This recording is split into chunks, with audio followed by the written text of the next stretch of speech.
Hey guys, all right, we're gonna do some adventure design here for about I got about an hour and a half, maybe a little bit less, and then I'm gonna jump on a design conference with Andy about this adventure that we're working on. We have a weekly meeting where we do updates and keep pushing the ball forward. So I've got some time available to me to work on whatever it is that we're working on today. And then we can just push a little bit further. But just give me a hot second here for me to punch some channels. Cool, that works. So we're gonna hit the Twitter, and then we're gonna drop into Indestructiboy's Designosphere, which is just a fantastic place.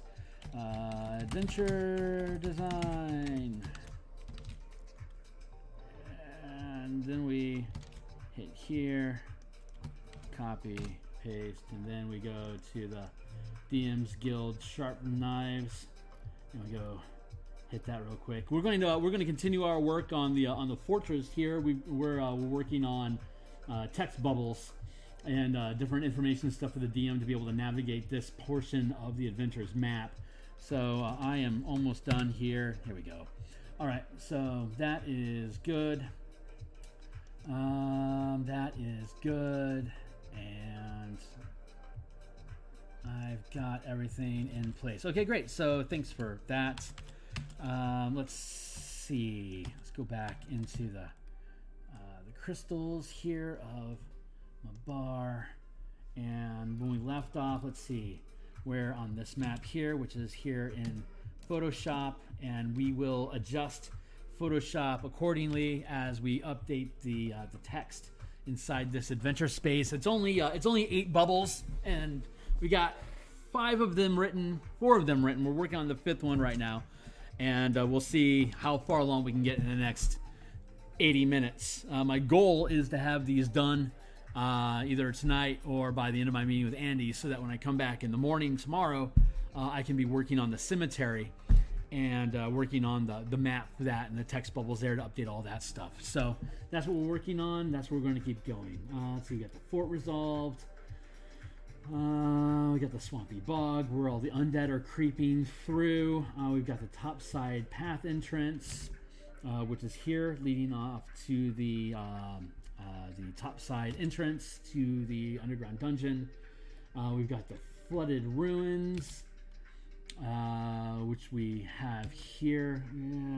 Let's see. It shouldn't be flooded ruins because they're not flooded. Fort ruins is sufficient. It's only in character. There we go. And then let's see.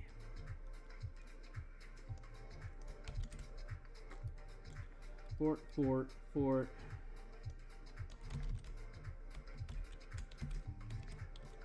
There. Fort. Stairs down to. That's where we are. Okay. So I'm just gonna.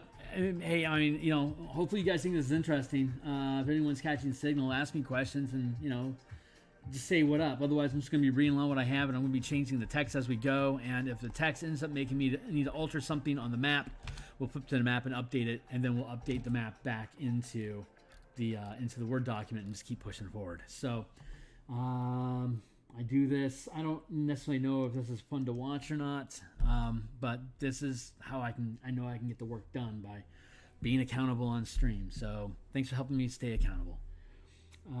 Fort ruins. The ruins of the fort. That is 4. We're already done with 5. Okay, stairs down to the collapsed basement. A set of eroded stone steps lead down into an underground hallway. The festering moat water is seeped down the stairs into this space, 3 feet deep. However, there are several large pieces of stone scattered around the chamber. That allows characters to balance without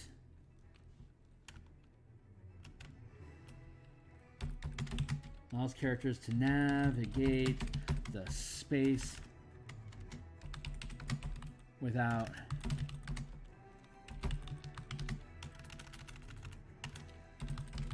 touching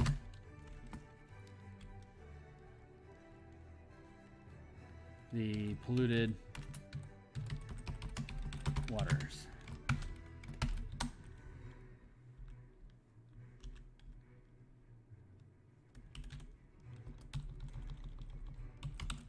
this should be a separate block.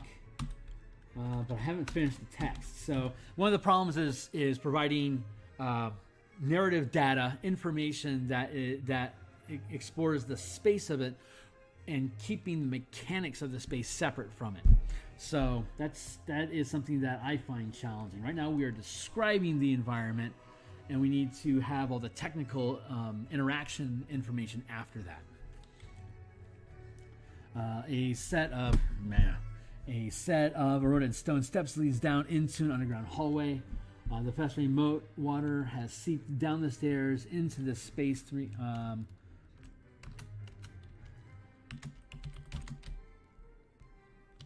which has 3 feet.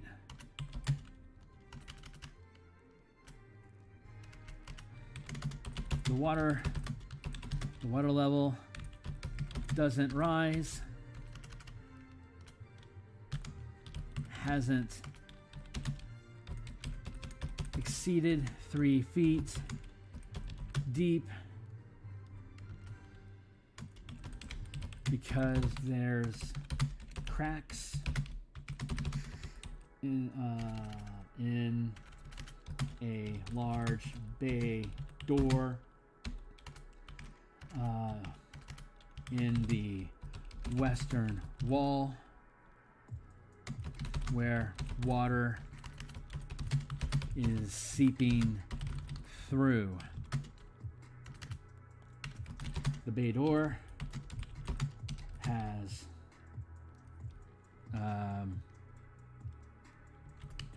piles of rubble stacked in front of it, preventing the door from opening.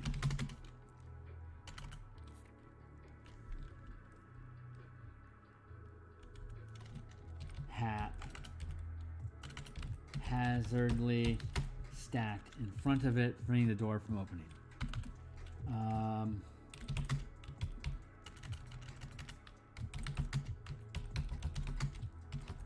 The passage beyond.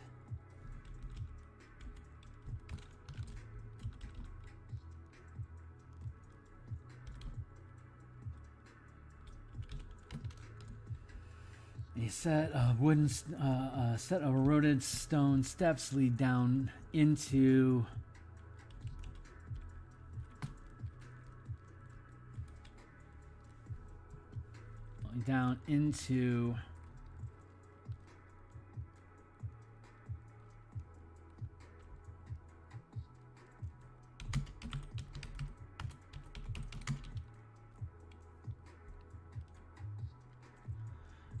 a collapsed basement.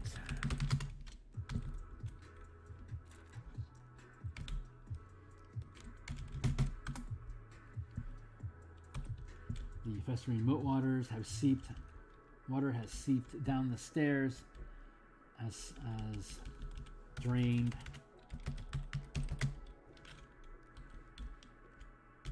down into this space, but the water level hasn't exceeded 3 feet deep because there's cracks in a large bay door in the western wall where water is seeping through. The bay door has piles of rubble haphazardly stacked in front of it, preventing the door from opening.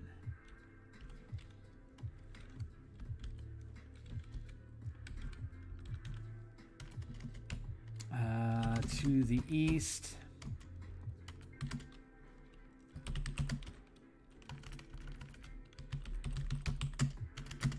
portions of stone wall have collapsed,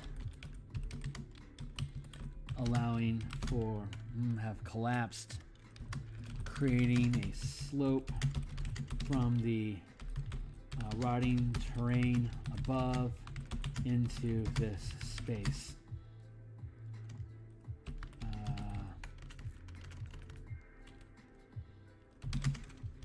So let's see, we want to order this in,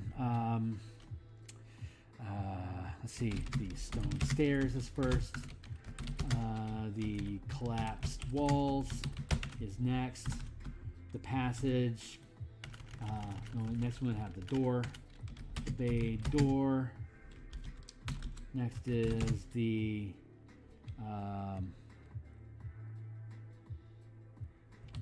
drained bog water is next, and then the bay door is last, and then that's all you have in this room. So there's those four points of interaction in this environment that need to have technical description provided to them.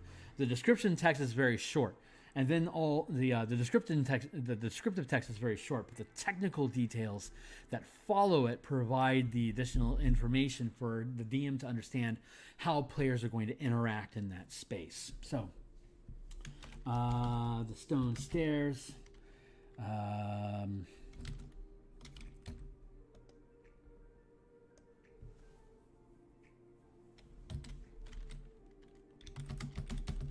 steep and slick, leading to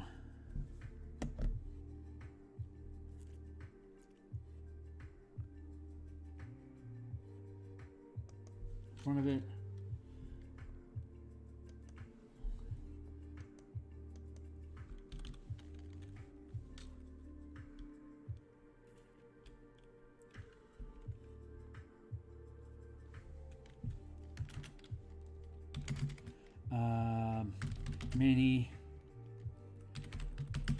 Many broken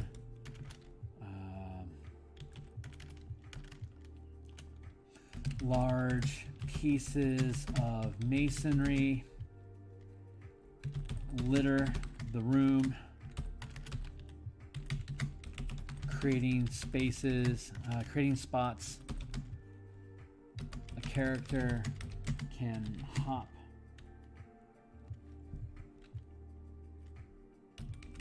across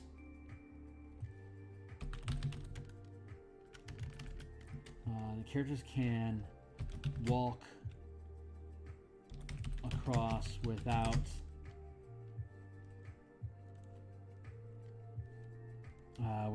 submerging, without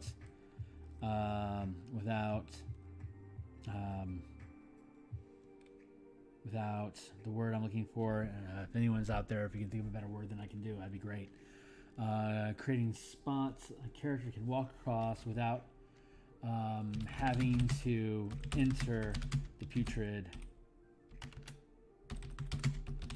without having to enter the putrid water.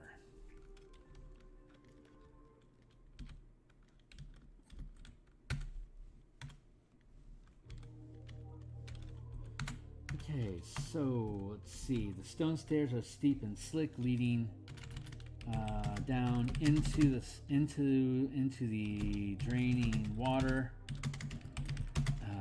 Stone blocks sit above the water line, allowing characters to make a dexterity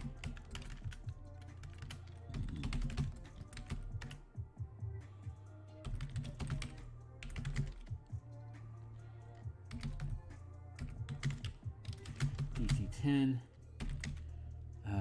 to avoid slipping into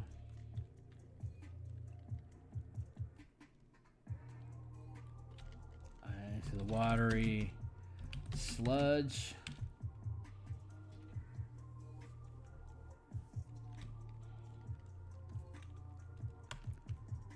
Into the rancid water. Rancid pool. Thank you. Stone blocks sit above the water line, allowing characters to make a dexterity check DC to avoid slipping into the rancid pool while exploring the room.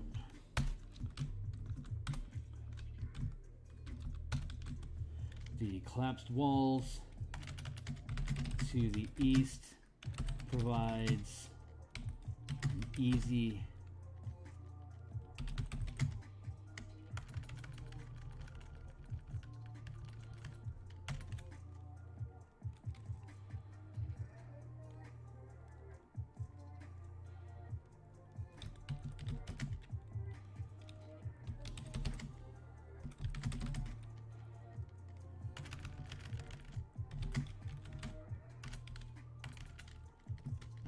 see the collapsed wall to the east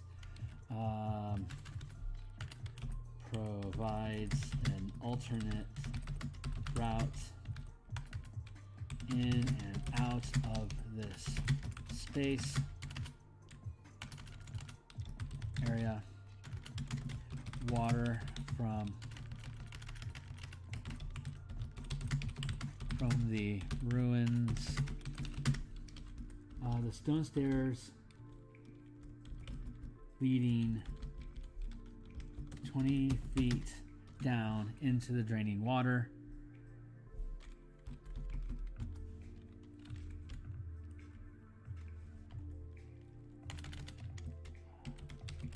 Nearly 20 feet down until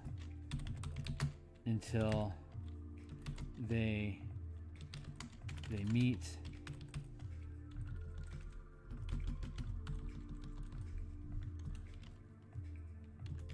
the pool of water. Some blocks sit above the water line, allowing characters to make a dexterity acrobatics check DC 10 to avoid slipping into the rancid pool while exploring the room. The collapsed wall in the east provides an alternate route in and out of the area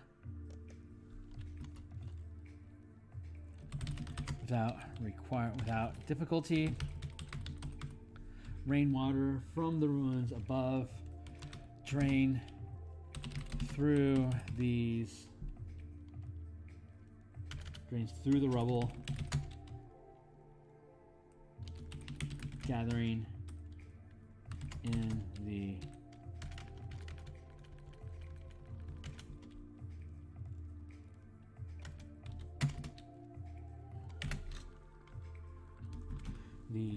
drained bog water.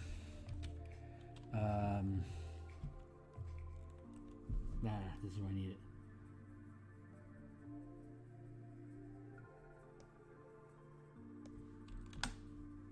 Touching it, large door.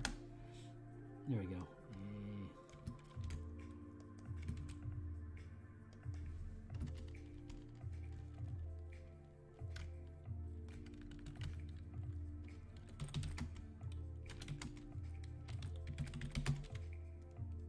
The water's draining into this room, are seeping through the bay door to the west, leaving a thickening sludge behind, accumulating in this chamber. If a character enters the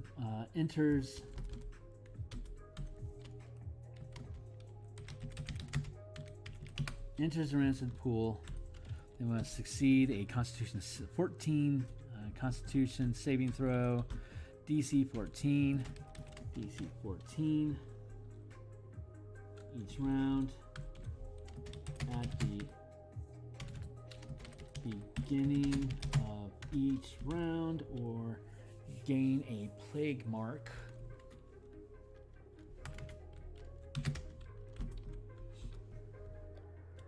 The bay door is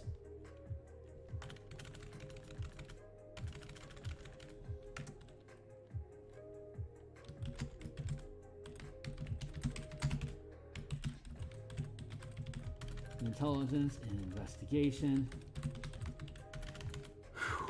Investigation or perception. Intelligence, investigation, perception. Check DC.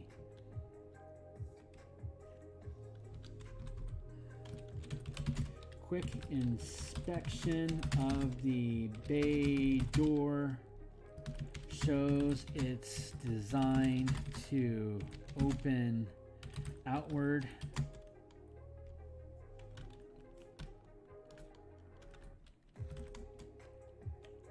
Up and outward.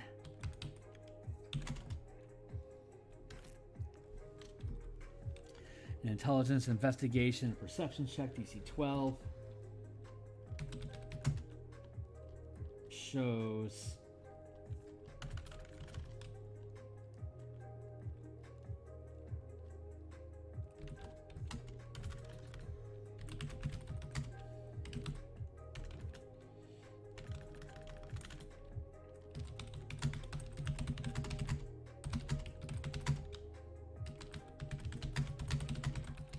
Shows the water draining at the base of the door.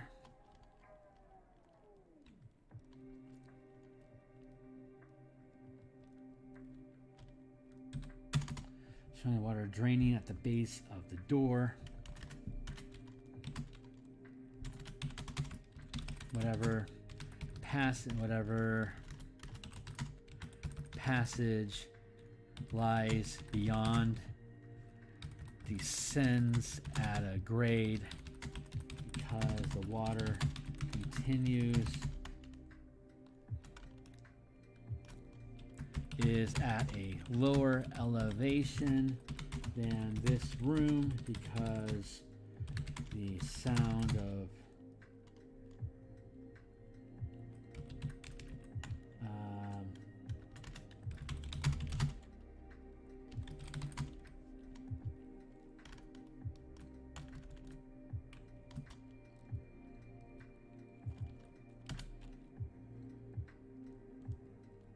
because of a light current drawing the water downward.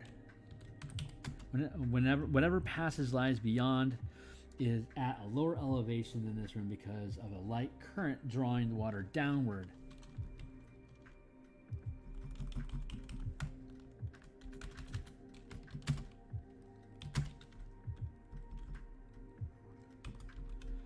She draws attention to a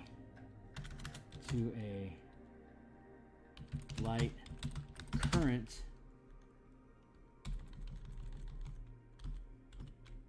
draining the water at the base of the door. Whatever passage lies beyond is at a lower elevation than this room.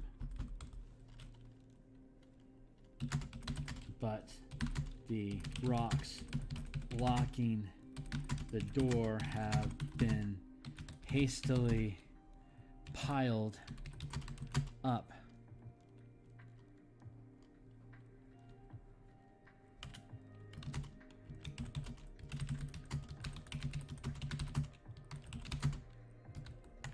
Reinforcing the structure, and it can be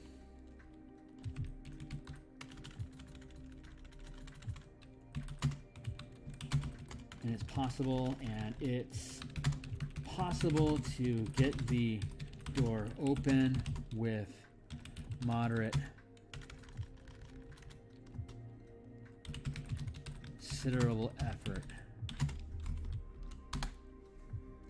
Now, from there, we have to talk about moving the stones.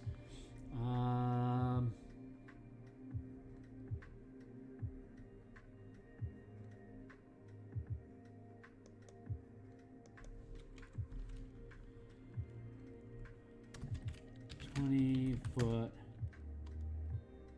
Is that the space on it? 5, 10, 15. Geez, okay. So there's the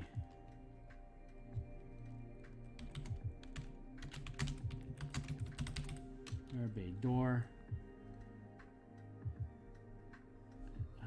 Bay door shows it's designed to open up and outward.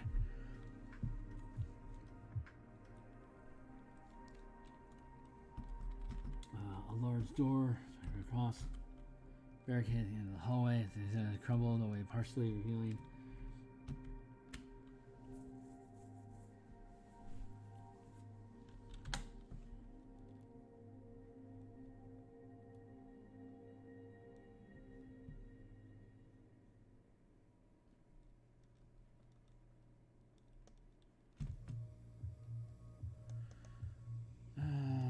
This should actually be 6 foot 6 barricaded door.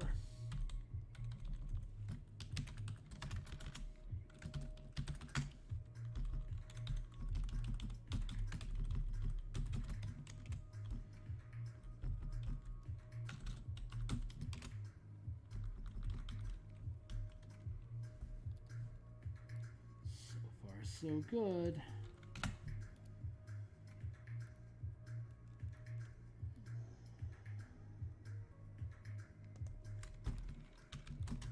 Quick inspection of the 20-foot by 20-foot door reveal shows it's designed to be open upward.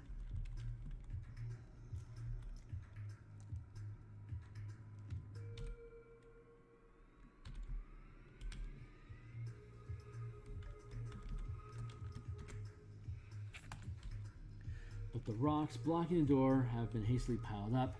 Many stones stacked here aren't reinforcing the structure, and it's possible to get the door open with considerable efforts. An intelligence investigation check, DC draws attention to a light current draining the water at the base of the door. Whatever passes lies beyond is at a lower elevation than this room. The open space in the wall allows me here time to crawl through the upside. That is 4, 7. Breached. Tunnel breach.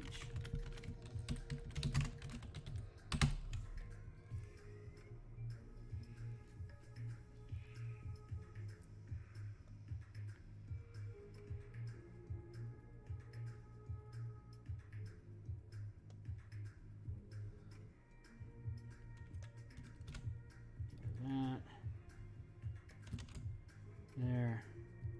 Here. Okay, great. So let's see. Other side of our room. That doesn't exist anymore. And these stones have been placed against the door intentionally. Nope, don't need that anymore. Whatever passage lies beyond is at a lower elevation than this room. Next. To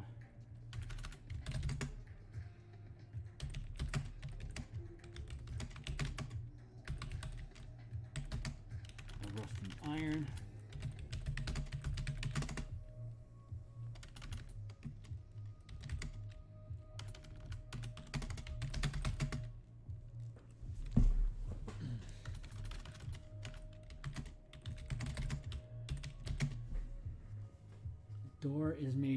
The door is made of rusting iron. To open it, the rubble must first be cleared from in front of it. A combined total of 600 strength is necessary to complete.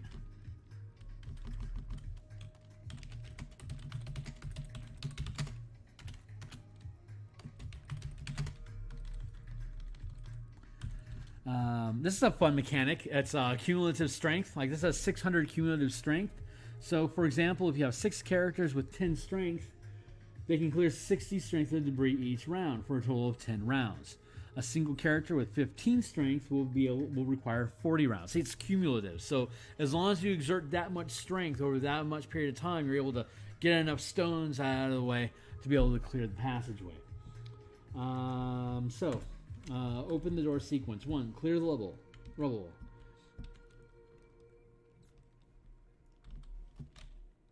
Requires 600 cumulative strength.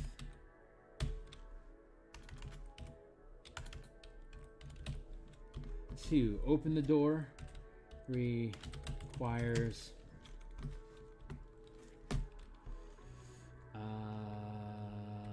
requires, let's see, 4, 10, 15.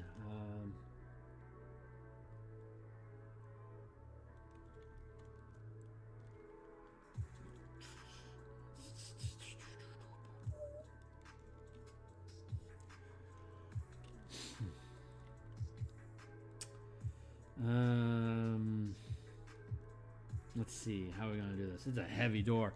Yeah, I wish we still had the Ben Bar's lift gates rules from first edition, because those would be really handy right now. Because this is a lift gate sort of circumstance. We got to Conan this crap. Opening the door requires lifting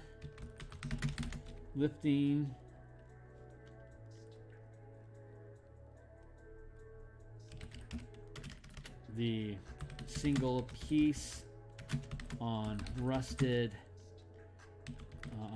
joints.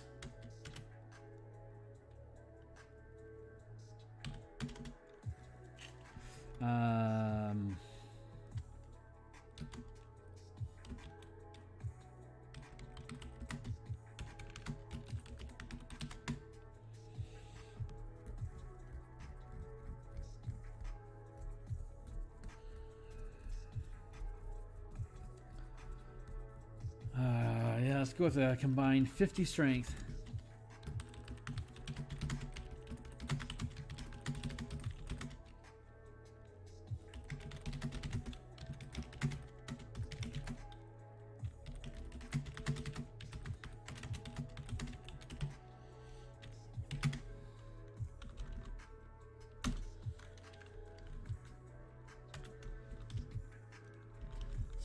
Was it iron? To open it, the roll must first be cleared from it, or in front of it. A combined total strength, 600 strength is necessary to complete.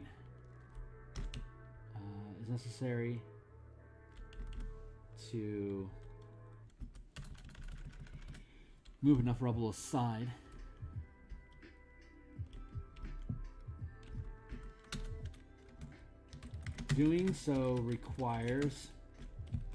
Doing so manually requires all characters involved to wade into the pool,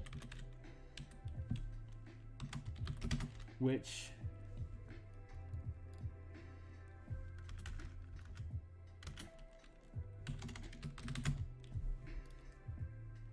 where was that? It was up here. It was in the bog. We're going to use the same bog mechanics.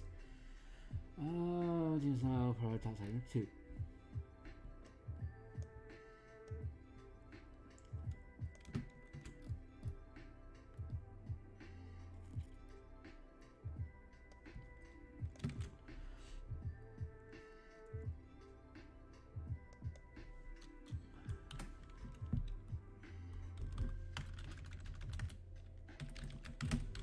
Doing so manually requires all characters helping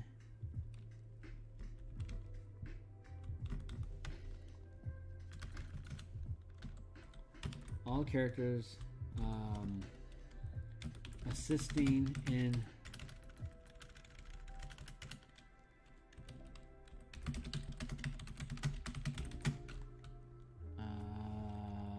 must wade into the pool. The sloppy putrid sludge immediately makes this difficult terrain while trying to move through it. And they must succeed on a Constitution 14 saving throw. Constitution saving throw DC 14. Constitution saving throw DC 14. At the begin of each round. Navigating through sludge or gain a plague mark.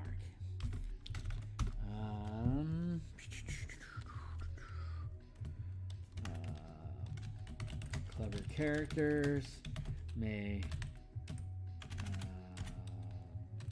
have spells or creatures available to make moving the rubble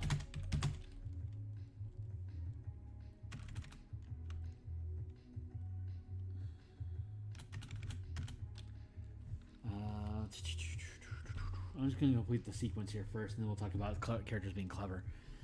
So all characters physically moving the stones, katana, sludge, again a play mark.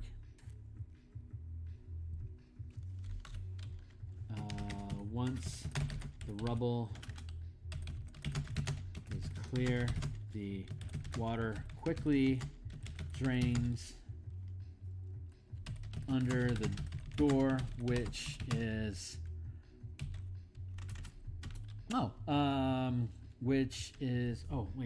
the door is made of rusting iron and slightly tilted ajar. To open it, the rubble must first blah blah blah. Once the rubble is clear, the water quickly drains under the door, which has enough space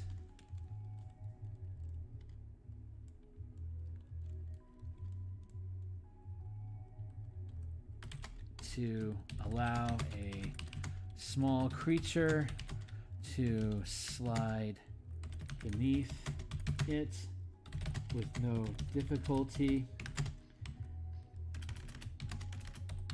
or medium size creatures to squeeze through the space with a dexterity acrobatics check of DC 12. If the characters must open the door, they can do so with a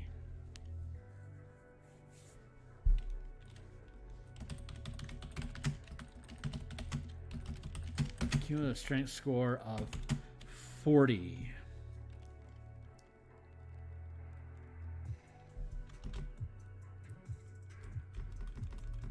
They can lift the door outward enough with a cumulative strength score of 40 to roll a rock beneath the iron slab and keep the door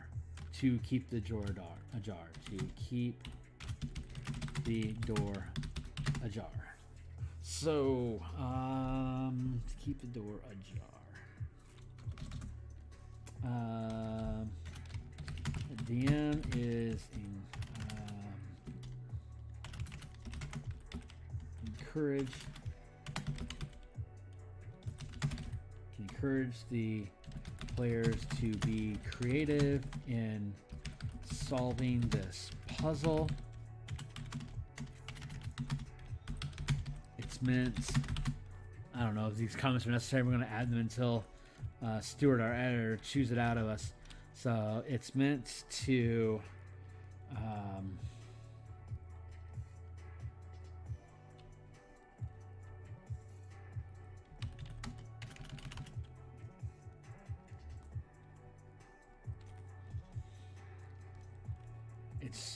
it's designed to spend the party's resources, not stop their progress. I don't know how that plays out, but you know, whatever. So that is done, but I'll need to fix the map. Let's see. If the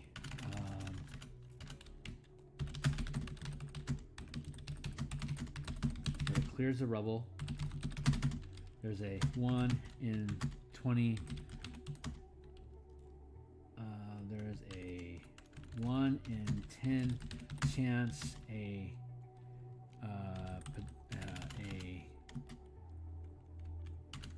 patrol of 1d4 plus 1 soldiers will hear the commotion and investigate at the top of the stairs.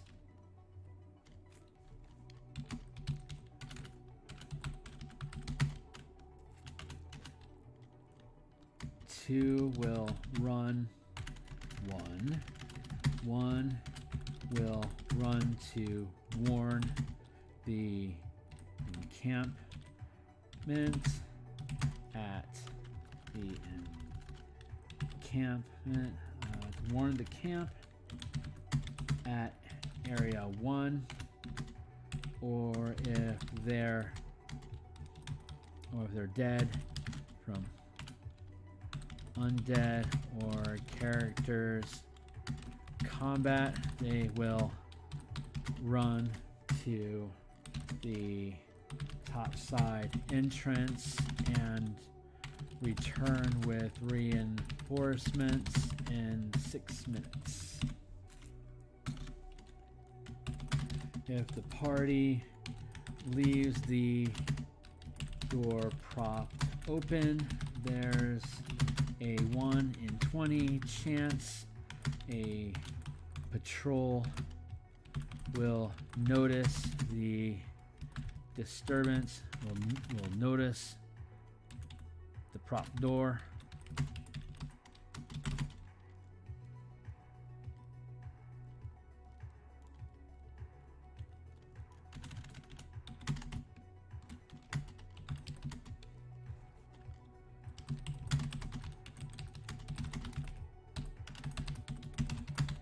Well, if we report to the disturbance while the remaining guards will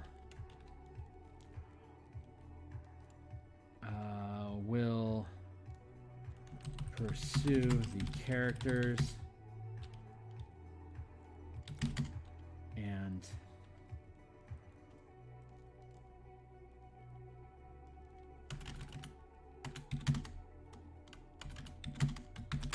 they find the characters in the tunnel. One will flee to report the disturbance as above. The disturbance as above. While those that remain will attempt to interrogate or restrain the characters if they are resistant. If they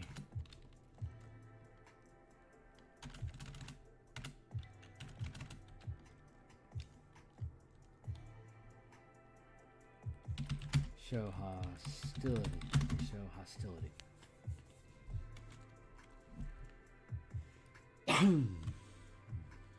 So, okay, so I've got this drain happening here. That means I have to go up to the map. By the time I get the map open, what I need to do is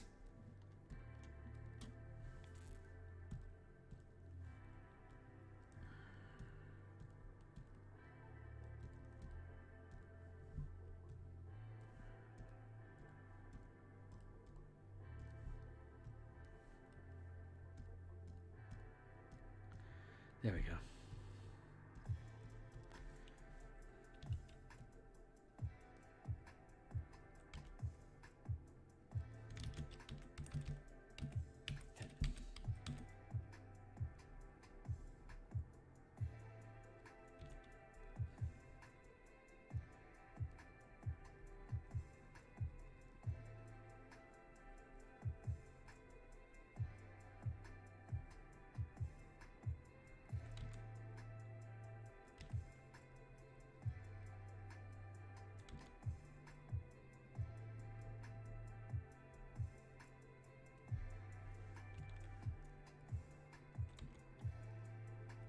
There. Beep, beep, beep.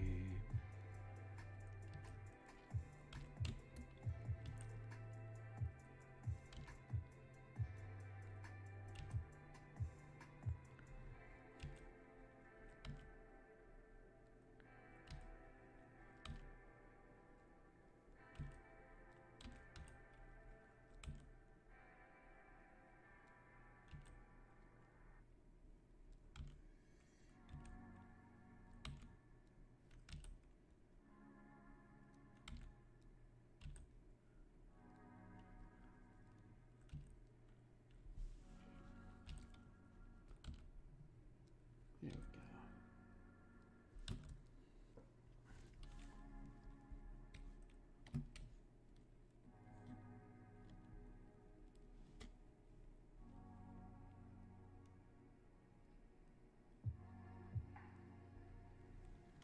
Very good, very good, very good.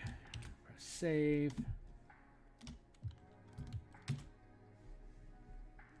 And let's go back to text. What is it? 7:15. We're doing great, man. These things take a while.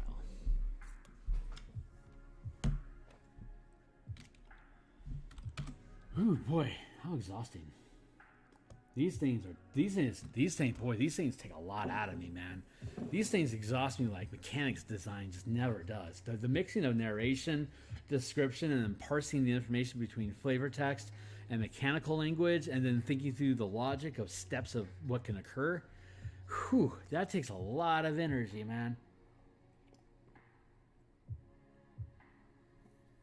Oh, it's not like I'm just coding mechanics. There's a lot into it. It's a good challenge. It's pushing me. I'm glad. Let's see. Tunnel breach. The open space in the wall allows one hero at a time.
If the characters clear the roll, if the characters open the door, they will draw the attention of all undead remaining in the tunnel. It will take 1 minute for the horde to shamble from area 8 to the door, while it only takes 1 round for the, let's check that real quick, 5, 10, 15, 20, 25, 30, 35, 40. Only takes 1 round.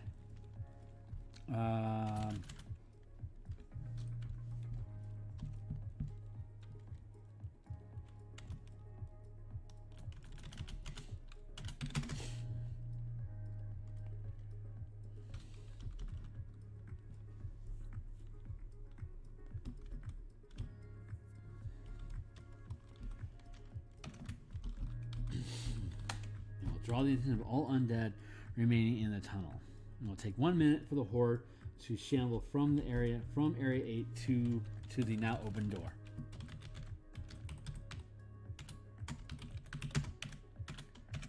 There is a 1 in 6 chance undead are currently gathered at area 7, attempting to climb free. They will instead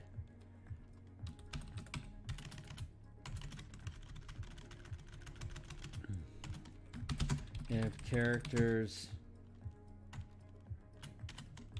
a passive perception of 10 will notice them moving in the tunnel.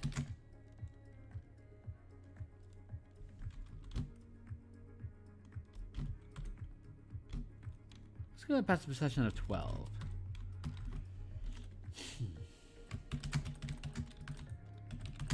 They aren't noticed.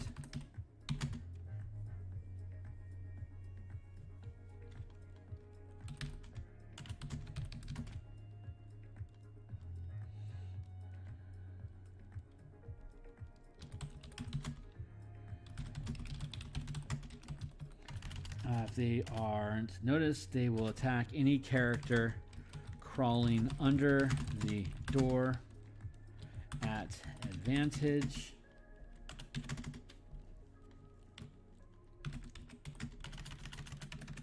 Once the characters are on the other side of the door. There is a 1 in 4 chance, with chances increasing by 1 every round. That 1d4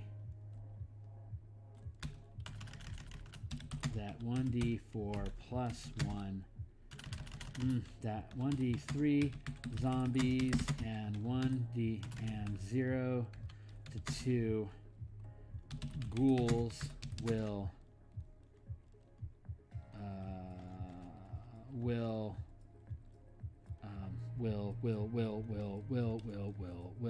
ascend, climb, will traverse, will arrive, will intercept the party as the creatures venture from area 8.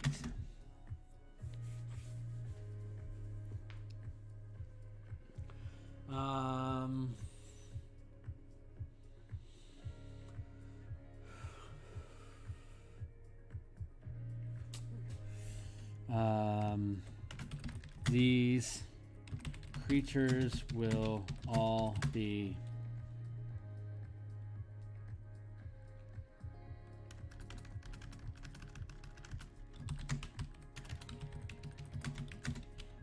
dressed as villagers and hunters.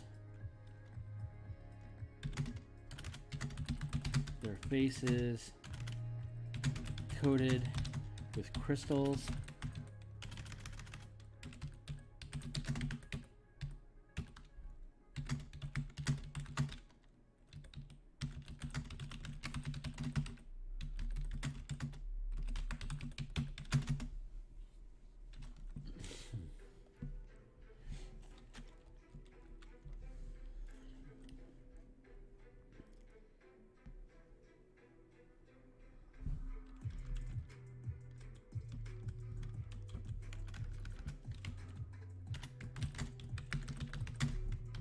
The zombies are ghouls, but the zombies are dressed as villagers and hunters. Their faces coated with crystal masks. Some are almost completely encased in crystals.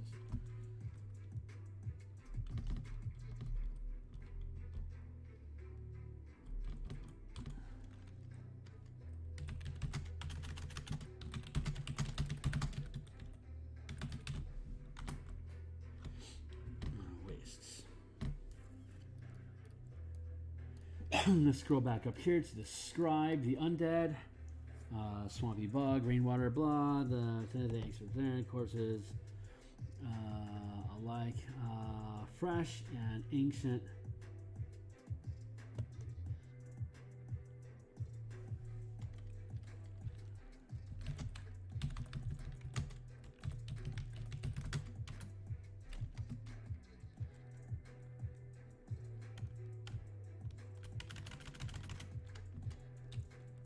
Fresh.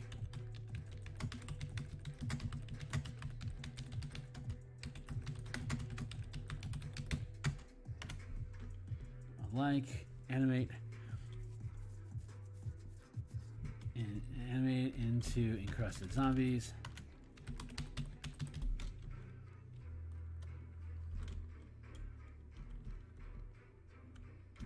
So climbing out. Cool, got that resolved. 7. We're almost done with this. That's great. Oh, vey. What lifting.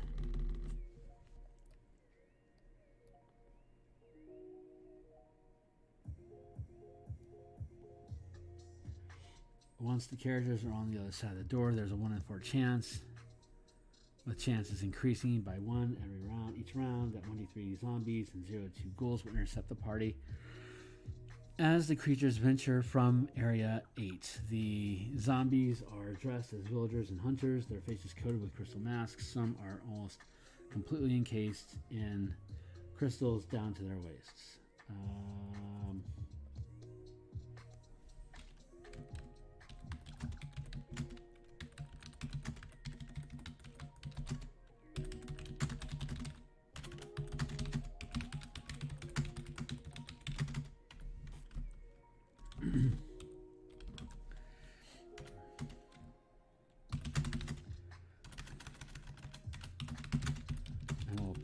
pursue characters if they run escaping through the door or the tunnel breach at Area 7. Now, Area 7. Tunnel breach. Hop, sit, slide. Horde of undead. So the open space in the wall. Time has fractured the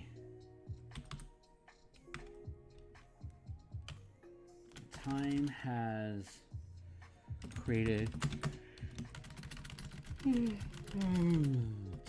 and corrosion. Time and the effects of the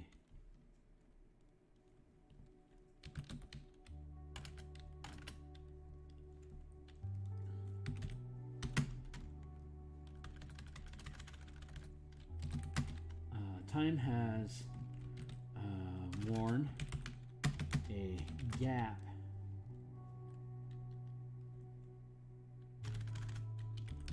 hole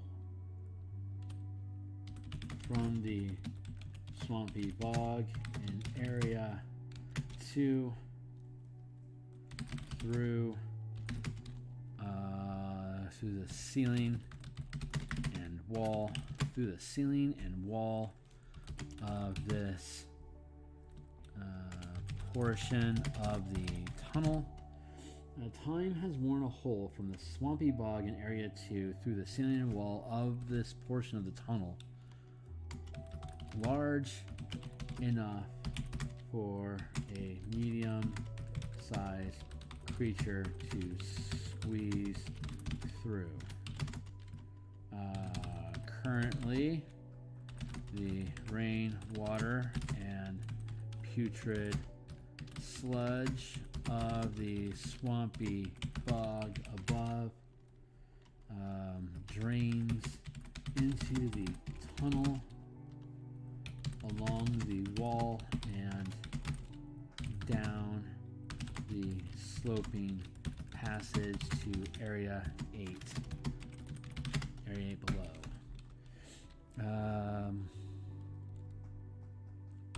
There is a 2 in 4 chance, increasing by 1 each round until the third round. A group of 1d4 zombies and 1d3 ghouls will intercept the party, similar to those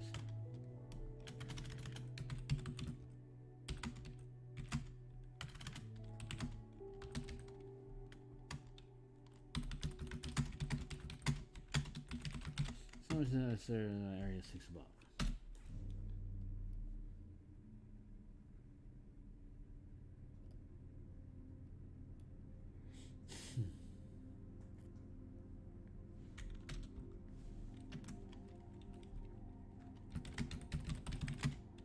And additional 0 to 3 zombies and 0 to 1 ghouls will arrive.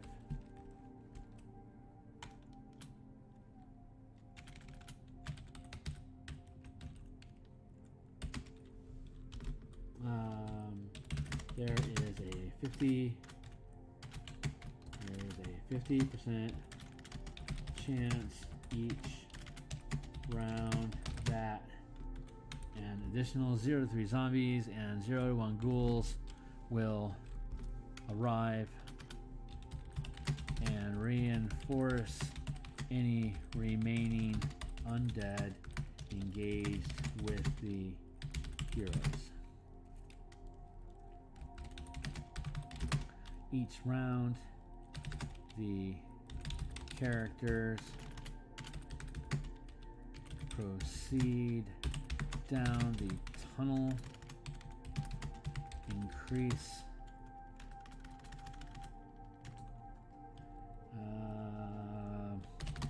the chance increases by 10%.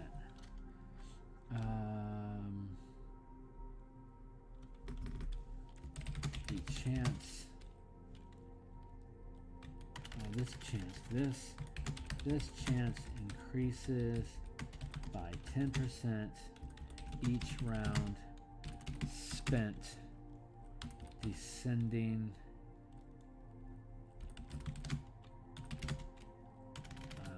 down into the tunnel.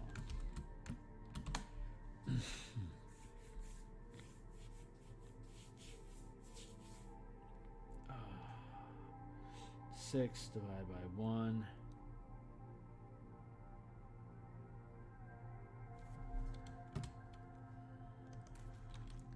Six divided by 1. 1 divided by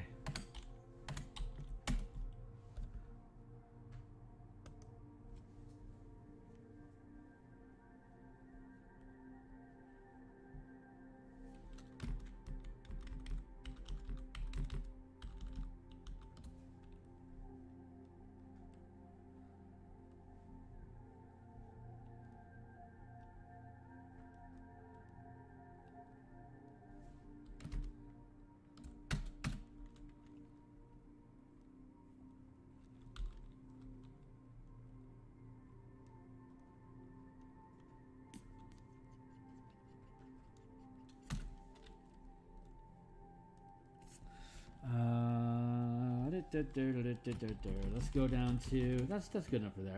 So let's go down to 8.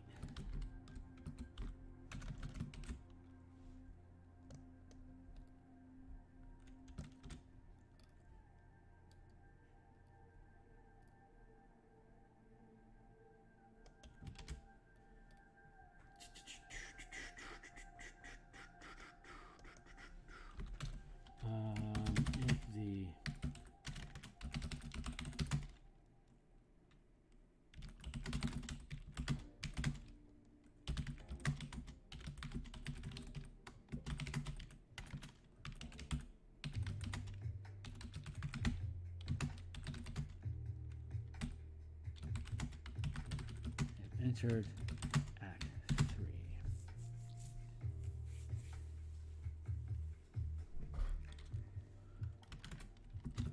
Area X and Area Y, respectively.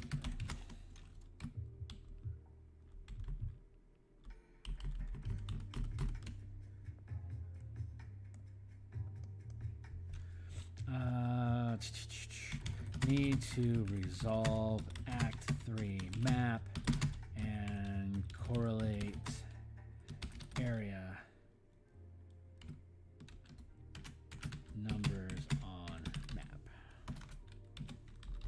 It's going to be 217.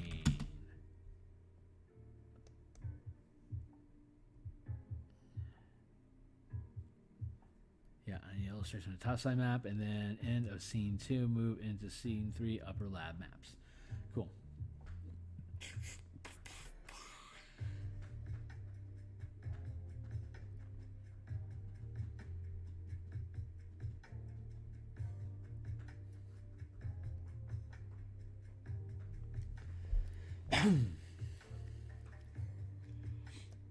For 8. Let's see. Submerged. Yeah. Submerged. Holster, blaster, barricade, blaster, bulkhead. Let's define bulkhead.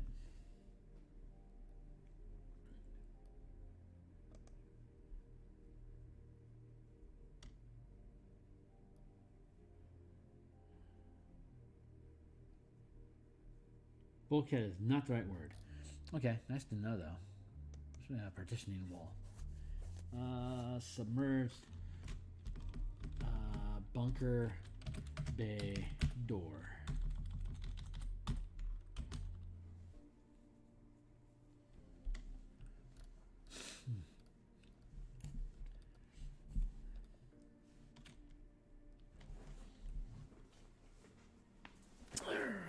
Let's see. The total length of tunnel from area 6 to area 8. I do not think I'm going to get this done in this session. I want a few minutes. I got about maybe 10 minutes or so before I have to do some. I have to cool down before my meeting. So the total length of tunnel from area 6 to area 8 is 600 feet. The breach at area 7 is 5, 10, 15, 20, 25, 30, 35, 40, 45 is 45 feet from area 6 and water from the breach and the bay door at area 6 combine and flow down along the declining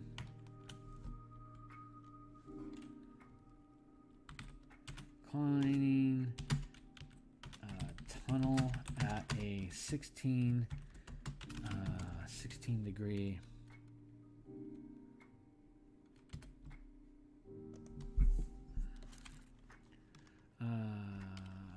16 per 0.16 times 180 equals 28 degrees. At a 28 degree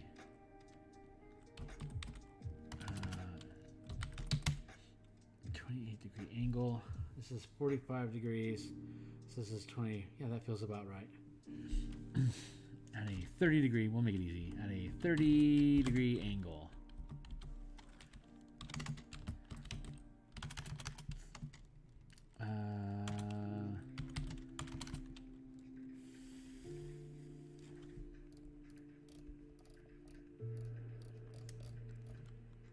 Angle.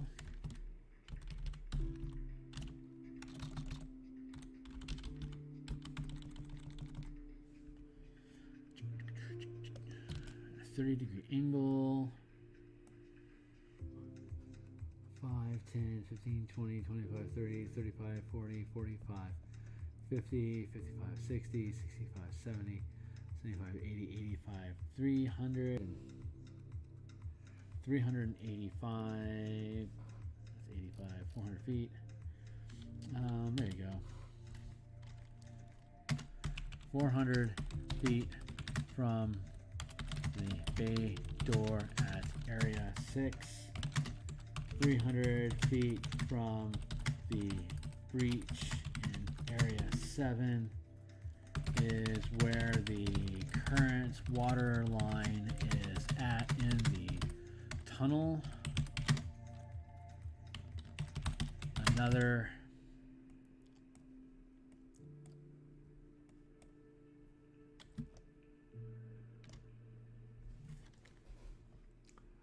5, 10, 15, 20, 20, 5, 10, 15, 20, 25, 30, 35, 40, 45, 50, 55, 60, 65, 70.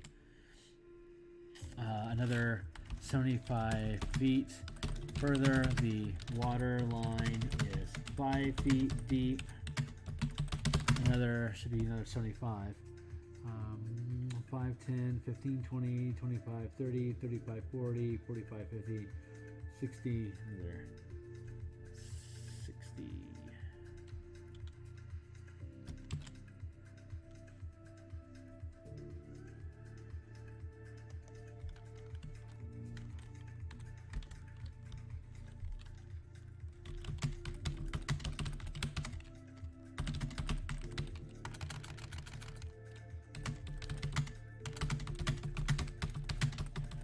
10 feet deep, ending at another iron bay door.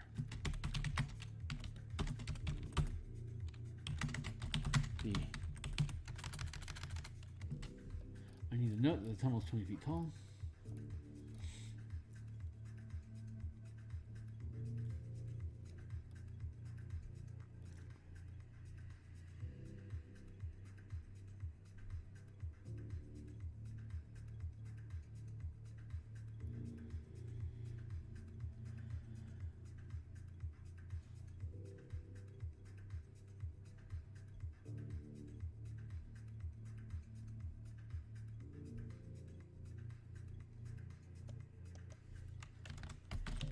The tunnel is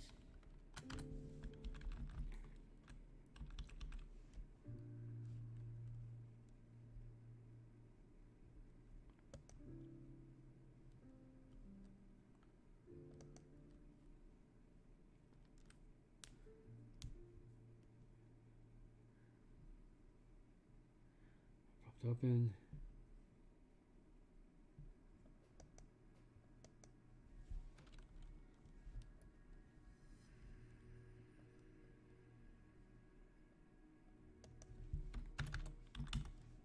Side of the door. The tunnel is 20 feet high and wide. It's 20 feet high and wide.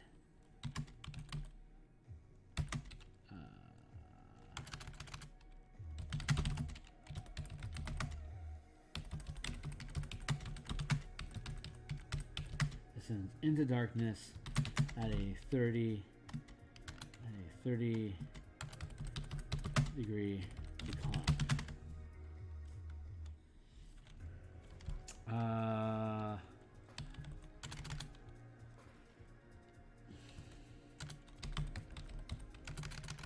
A rusted hand crank lies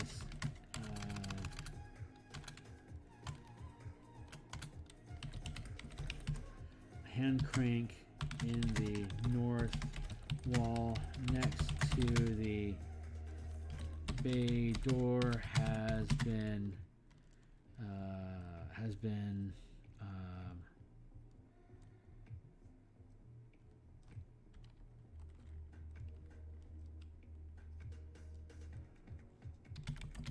knocked free of its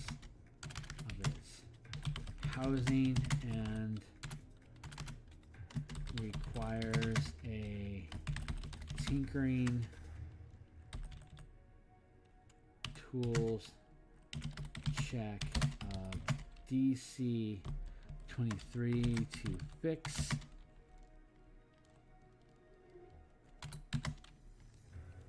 Allowing the door to open and close with a strength check of 15.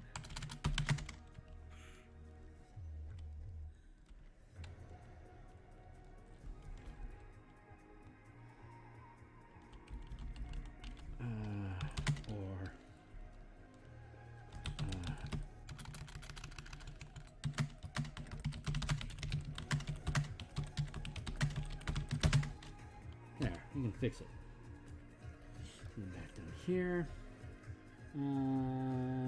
That's my bog in area 2 through the ceiling and wall of this partition of the tunnel large enough to squeeze through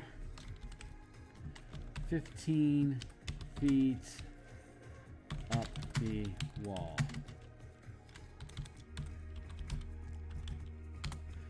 Currently the rainwater and future sludge of the swampy bog above drains into the tunnel along the wall and down the sloping passage, area 8 below.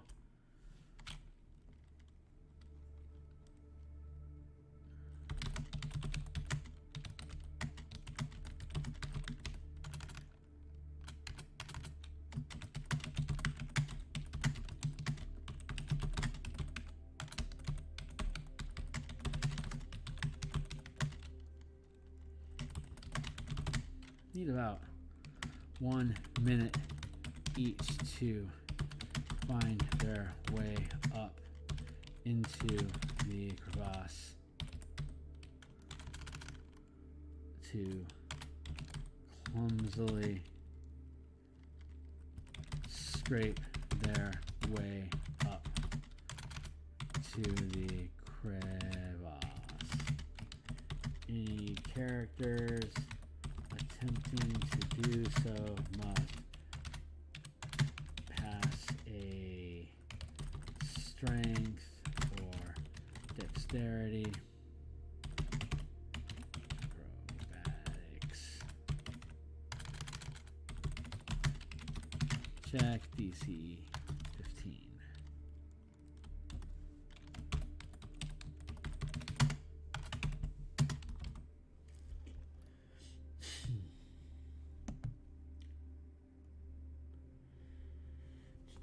Submerged bunker bay door. How are we doing on time? It's 7:51. Okay, well, we got up to 8 out of 8, so all we have left is the fort. I'm gonna cut stream here so that I can run around real quick and get some blood back in my legs and clear my brain. So I have my meeting with Andy, who's working on this project with me, and I will have 8 finished tonight. I will be back tomorrow morning, and we're going to work on the cemetery. Same process of having the cemetery map active, along with the text that we're resolving, and we'll build those two pieces together. And hopefully between tomorrow and Saturday, we'll have the cemetery completed as well. We're working our way back from the end of Act 2, and we're rewinding our way all the way back to the front of it so we can take all the changes that have happened through the various playtests that we have done so far into account to have a clean document for us to hand off the first 50 pages to Stuart for him to start editing, and then Andy and I are going to dig in and start finishing up the third act and the fourth act, which will probably be another 20 pages, and then the different appendices of items, creatures, spells, and potions and stuff that can be made, along with the we're looking at a subclass for a plaguemus druid option. That should be maybe like an extra 15 pages. That's before illustrations, so we're probably looking at a 100-page document overall for an 8th level adventure that can last anywhere from 1 session to 6. So yeah, thanks a lot for being involved. Like, subscribe, check out my other playlist channels,